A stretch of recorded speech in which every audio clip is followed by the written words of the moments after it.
A couple of years ago, I was dating a woman named Lynn. She was deeply enthusiastic about alternative medicine. It was such a strange obsession. In every other aspect, she was insightful and critical. Hell, she was a paralegal. She just had this one blind spot that I could never figure out, and it was a big part of her life. We were together for 2 years. During that time, she had me try all kinds of strange treatments and experiences, things like acupuncture, spirit healing, crystals, Reiki, rolling, and even a seance. I may or may not have been asked to do ayahuasca. I went along with it because I cared deeply for her, but the cracks in our relationship had started to show. Turned out, we wouldn't last in the long run. But I don't want to talk about that relationship. I want to talk about this one treatment she took me to and how it has shaped the life I'm living today. It's a bit complicated. I'm going to talk about stepminding. It was an early Minnesota morning, and the last session that Lynn and I would attend as a couple. We pulled into a nondescript parking lot, and Lynn led me by the hand. We had an insane fight that morning about something I can barely remember. I think it was the order you put in your yogurt when eating mussel. Of course, you put mussel in first, right? It's like cereal. We entered a stale waiting room. The AC must have been off for days. I could taste the air. The only other person there was a short, balding man who spoke to us in a vaguely European accent, barely looking up from his iPad. "Stevenson's," he asked, "overexposure his room for no, that's not us," I said. "We're, right, sorry," he said. "Wrong day." He tapped the screen a couple of times and nodded. "Stepminding couples treatment, still room 4, thank you," he said and wandered off. I noticed he didn't have any shoes on. I pointed it out to Lynn, who elbowed me. She thought I was being judgmental, but I just thought it was strange. I didn't want to start anything, but she violently disagreed with my assessment, as always. We walked up to room 4, the door was already open. It was a plain, windowless room with a small coffee table surrounded by 4 basic office chairs. There was a vase with a single blue flower, and a naked light bulb overhead with nothing covering it. The floor was covered in a plain gray carpet. There was a little note on the door that urged us to take off our shoes. Lynn just smiled at me as if this explained everything. I rolled my eyes. We sat down across from one another and waited. It didn't take that long before a woman wandered in. She was in her 40s, wearing a sort of knitted white wool had a combed back, flat Alira-looking hairdo, and covered herself in rings, chains, and bangles. She took her hands, smiling widely. "I'm Dr. Bogan," she assured us, "but please call me Jane." I wasn't feeling all too confident about what we were about to do. Jane described the procedure. Stepminding was a way to connect to one another in a new way, giving a better understanding of what it was like to walk a mile in their shoes. There are a couple of rules to remember before we started. For example, once the treatment started, we couldn't get up from our chairs. If we did, we'd get horribly nauseous. Also, we had a sort of safety noise. If someone were to snap their fingers 3 times in a sequence, that would trigger a fail-safe that brought us right back. All in all, it seemed odd but not like nefarious. Then we began. Jane rhythmically snapped her fingers, like someone tapping their feet to a slow song. She spoke in a monotone voice, asking us to look down. "Look at your feet," she said. "Imagine the feeling of walking, the way your muscles contract and your knees bend. Think of how it makes you feel and imagine the sound you think your body makes."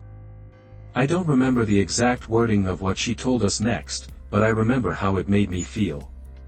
Without moving, we were supposed to imagine standing up, stepping across and through the coffee table, and sitting down on the chair of the person on the other side. Our spirit was to pass through them, occupying the same space. We were to imagine looking at ourselves through the eyes of the other. There was a breathing exercise following the rhythm of a finger snapping. We joined our breaths, and Jane made us focus on each part of our body, leading from our toes up to the top of our heads. She called it materializing. We kept our eyes on our feet, except slowly they weren't my feet anymore. "Now look," Jane said, "look at yourself." I was looking down at Lynn's feet, but not through my eyes.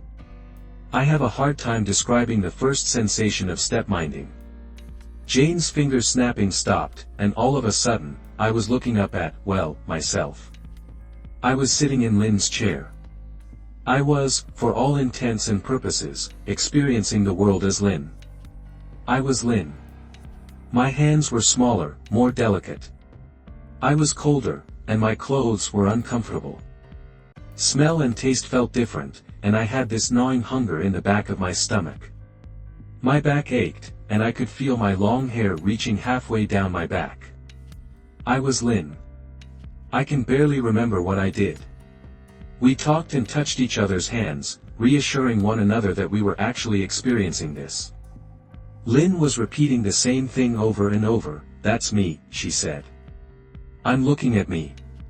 You're me. I'm you." We had a long discussion. I could feel air reverberating through my throat in a strange way. I spoke in Lynn's voice, and it made my neck strain. I had to settle myself in a body, and there were so many details that just didn't click. It was so hard to focus on what was being said when all I could think about was the way my earring swung back and forth when I moved my head. But after about an hour, Jane snapped her fingers 3 times, and I was back in my chair in the blink of an eye. This is how I realized I was short-sighted. Lynn's vision had been perfect. I also felt bigger, heavier. Her world felt so different from mine, and while it didn't explain our disagreements, it gave me some insights into just how different we really were. I made a note to get new glasses. Still reeling from the experience, Lynn and I thanked Dr. Bogan and stepped out. We had a strange, disoriented talk in the parking lot and then broke up. It was oddly amicable, as if we both understood that we were fundamentally incompatible. That was it, no drama, just, that's it. I thought about that day for weeks, it was so surreal. I mean, how do you go from a literal out-of-body experience and then back to work on Monday morning? You can't pretend nothing happened. I wanted to understand it, like, really understand it. I'd been to countless nonsensical treatments with Lynn, but this one had been the real deal. There was no denying it, even though I desperately tried to. A couple of weeks later, I returned to Dr. B on my own. I wanted to talk to her about it, the science behind it, how it functioned, how it was performed, and of course, how I had never heard of stepminding before. I met her on a rainy Wednesday afternoon. She sat me down and had her assistant offer me a cup of coffee. She explained it as calmly as she could. It was complicated, but essentially, she explained it as something based on Rasan identity theory, the transfer of thought patterns through vocal meditation, exchanging vibrations, and adapting electrical patterns in the brain. Every word sounded like nonsensical pseudoscience, but it didn't change the fact of what I'd experienced. And at the end of the day, that was the only thing that really mattered. "I have to see it again," I said. "I need to understand this." "Funny you should say that," she smiled. "I think we can work something out." Jane offered me a quid pro quo, had a couple of patients who could benefit from a stepminding session, but she needed a neutral third party to act as the recipient. I seemed to be a good fit, and I was skeptical, but she had a little bonus to sweeten the deal. She'd pay me a handsome sum of cash for each session as a kind of consultation fee. I was a bit hesitant, but I agreed. 1 week later, I was sat on a session with Jane and one of her patients. The patient had a dissociative issue and needed a stepminding session to alleviate a strange obsession she seemed to have with what sounded like a houseplant. I didn't pay too much attention, I was nervous.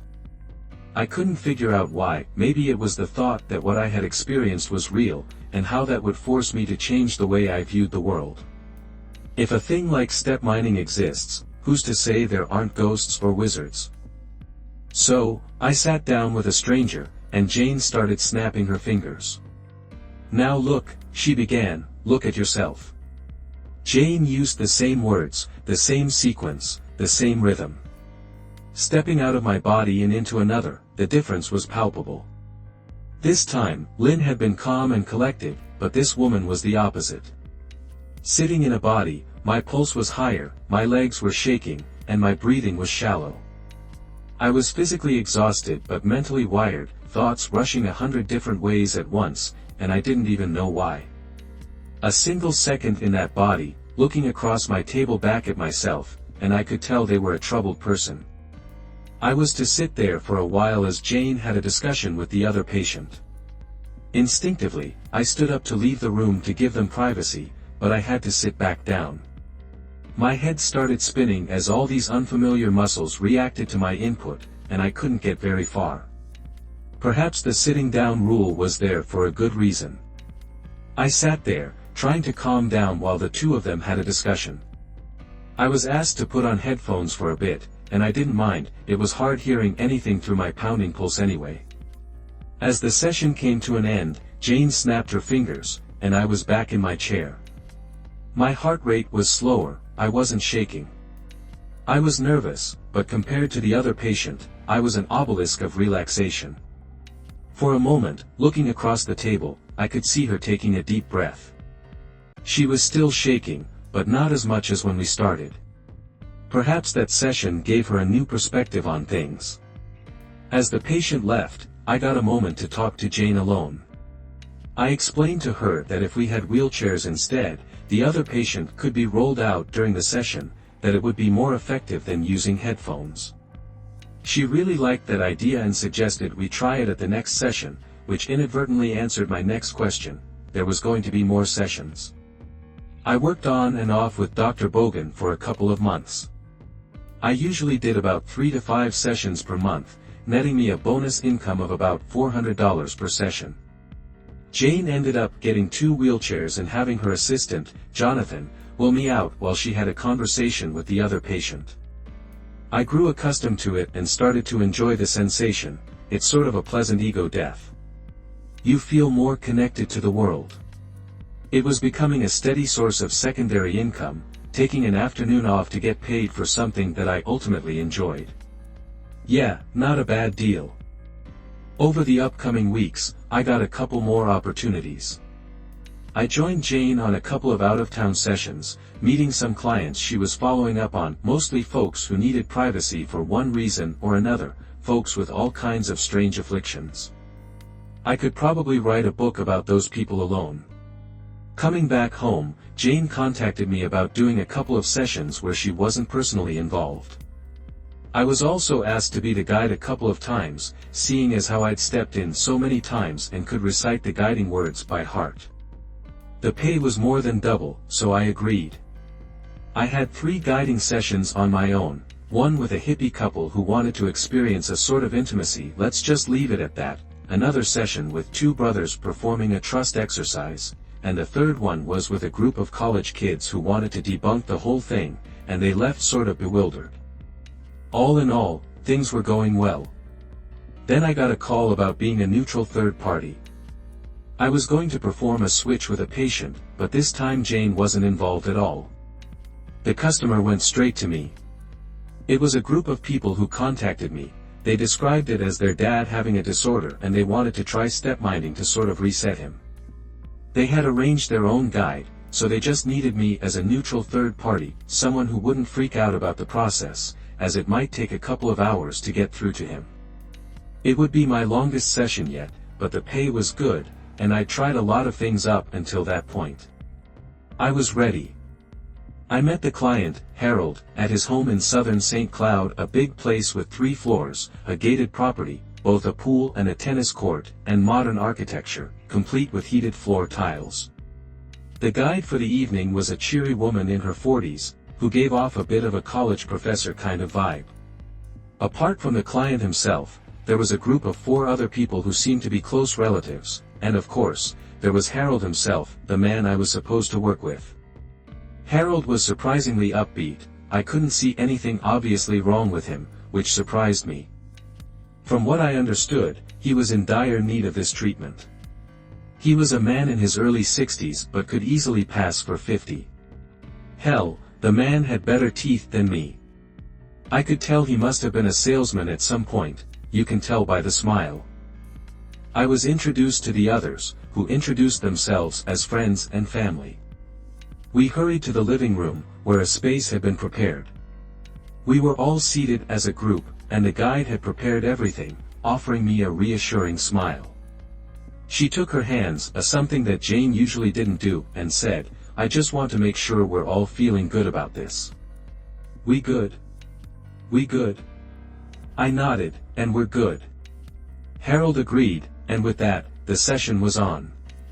The guide snapped her fingers, lowered her voice, and took us down the mental road. By then, I knew the process, the right words with the right cadence at the right time.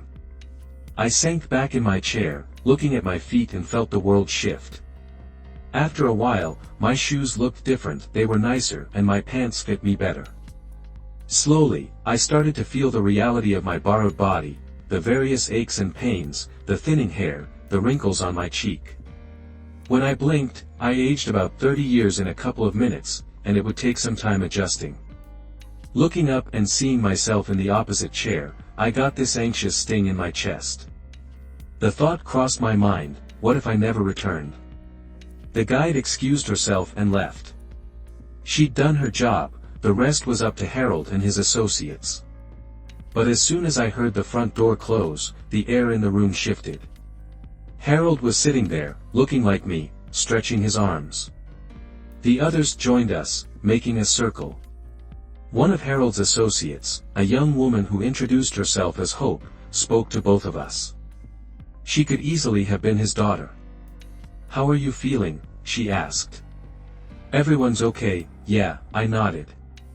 "You do what you got to do, so this works?" Harold asked, "So, this is it? It's done." "It's done," Hope smiled. Harold pulled out a gun, a well-polished revolver. I was the only one who reacted, flinching at the sight of it. The others didn't seem to care. I didn't know what to do. Should I be scared? If so, why was no one else reacting? "So, then we just cut the cord," he said, "and we're good to go." "Wait, what are you?" They were tricking me. They put me in that old body and had no intention of putting me back. I held up my hand and snapped my finger twice, but before the third snap, I had a gun pushed against the back of my head. "That won't help," Hope said.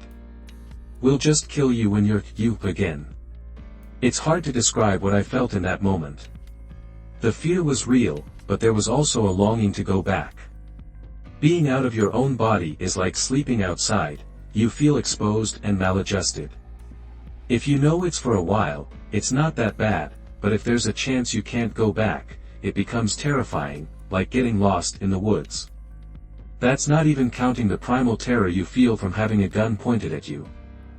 Harold seemed a bit confused, which made me realize that no one had explained the rules to him, that we couldn't get up, and that 3 snaps of a finger would cancel the effect.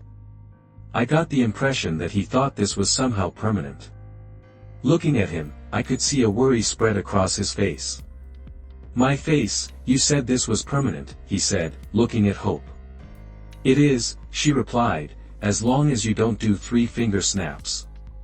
"How's that going to work when we cut him off?" she continued. "You're going to have to make sure you're never around someone who snaps their fingers, Harold." She smiled. "That's not too much, is it? Do I have to remind you that I got the tapes to put you away?" Harold snarled back. "And that if anything were to happen to me, you're done." "Nothing's going to happen, Harold," Hope chuckled. "Look, you're right, there's safe and sound," she pointed at me. It was as if a light turned on in Harold's eyes. He was being double-crossed, just like me. In a desperate moment, he raised his hand at me. I recall striking so hard that I fell out of my chair, feeling my heart skip a beat. Cold sweat spread across my arms, clinging to the thin inner fabric of Harold's expensive blazer, but there was no gunshot, just a click. His gun was empty. That click was the loudest sound I'd ever heard. I came crumbling down to the floor, feeling the effect of the first rule, don't get up. I was immediately nauseous. I felt like a bobblehead as my head went one way and my body another. I collapsed in a pile, trying to find the magic number of blinks to make the world stop spinning. "You'll never get past the safety checks, Howard," screamed Hope. "You'll never get the backups, you. It's all fingerprinted," Hope sighed. "Fingerprinted, bio-coded, voice-checked." "Sorry," a man raised his arm. There was no second click, instead, there was a bang. I looked up with my ears ringing, watching a reflection of my dead self on the other side of the coffee table. Bullet to the brain, nothing but blank eyes looking back at me. My face didn't look dead, it just looked sort of tired, like I was sleepy. I was expecting that face to blink, but that blink never came. Blood pulled at the corner of the mouth, running down from the open wound at the temple. They pulled me up and dragged me over to Harold's workstation. They used my hand to log in. I had to do a voice recognition check while Hope's associates went through 2 laptops and a smartphone. While they did, Hope sat down across from me, my head was still swimming. "We're going to need you," she said, "and as long as you play along, you'll be fine. But if you mess with me," she snapped her fingers twice. Ice filled my veins as I gripped my seat. "I can't imagine something good would happen if we tried this," she said, lowering her voice. "So how about we just really pay attention?" Herself, she explained it to me, I was done for. Anyone in a crew could snap their fingers 3 times, and I'd be done. This also meant I couldn't perform stepminding again, as you need a rhythmic finger snapping as part of the process. She explained the plan. They needed Harold alive to slowly transfer his company shares to someone else, without it looking all too suspicious. They needed access to his files, both immediate and over a long term. They explained that they needed me around to make it appear that everything was fine. In return, I got to live in this amazing place with whatever comforts I could ask for the rest of my days. But if I lit up, snap, snap, snap, done, she threatened. Fade to black. It was so surreal watching them wrap up my own body in black plastic, men in tailed blazers scrubbing the floors and walls with bleach. Hope, sitting across from me, rubbing her fingers together, asked, "Where do you think you'll go?" "If I snapped my fingers, where do you think you'll go?" I stuttered, "I don't know." "I don't, maybe." She shrugged, "Maybe there's something nice and warm on the other side, or maybe the snapping doesn't even work anymore. Want to try?" "No," I said, "no." She smiled, "No, you don't. You're smarter than that, and maybe you're not the gambling type." She tapped the barrel of the gun on Harold's mahogany desk. "You can have all the parties you want, you've got a big bank account," she said, "but maybe be careful about inviting musical people, those who stomp their feet or snap their fingers." And that was that. I was left there, with keys to a place I didn't know, a phone full of numbers I didn't recognize. I just stood there in the chlorine-smelling house of a stranger, not knowing what to feel. Ever since I started stepminding, I had never considered this, it was unreal. I remember looking down at my own hand, not being sure if I could snap myself out of it. Well, it would happen over time, I thought.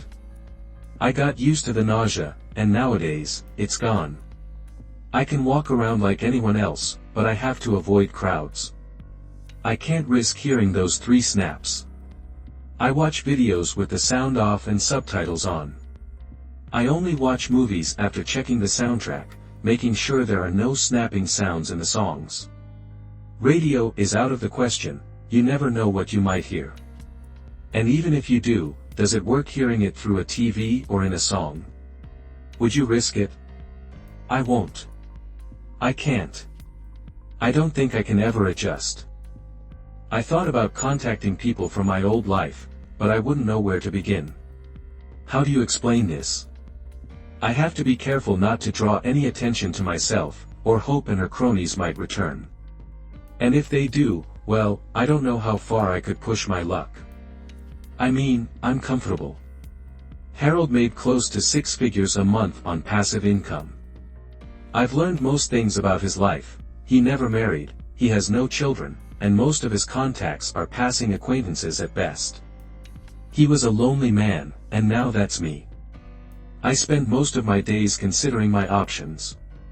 I thought about destroying my hearing as a safety measure. Yes, going deaf is awful, but you have no idea what it's like living with the thought that a sound that can be done at any time by anyone can kill you. It's exhausting, and you end up isolating yourself. I'm Harold now, screaming into the void that I used to be someone else. I'm sipping on a drink from a glass with my initials on it. And when I go to bed at night, I will do the same thing I do every night. I will take a long look at myself. I've got better vision now. Harold isn't short-sighted, but I can't look at myself. I'm not there anymore. It's just Harold.